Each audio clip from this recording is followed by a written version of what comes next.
청와대는 어제 기무사 개혁위가 권고한 3개의 개혁안 가운데 사실상 일한, 그러니까 사령부 체제는 유지하되 구조와 성격을 뜯어고치는 방안을 택했습니다.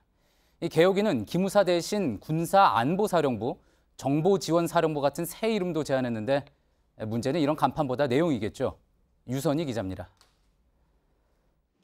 기무사의 겉모습은 완전히 바뀝니다. 수장이 바뀌었고 규모도 4,200명에서 3,000명 규모로 30% 정도 줄어듭니다. 장성은 9명에서 절반 이하로, 대령급 간부는 50여 명에서 30명 이상 줄어듭니다.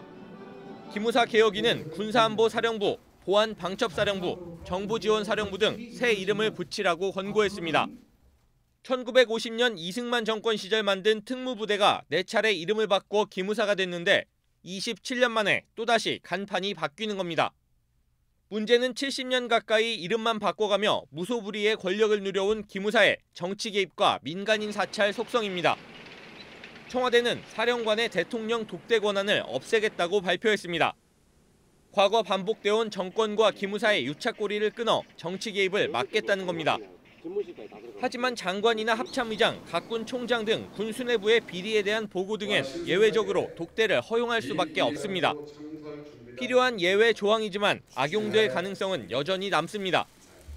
새 사령부는 민간인 사찰을 막기 위해 처벌을 강화하고 민간 감찰실장을 임명할 계획입니다. 하지만 수십 년간 은밀하게 이루어진 사찰을 완전히 막기엔 지금까지 나온 개혁안만으론 역부족이라는 지적도 나옵니다. JTBC 유선희입니다.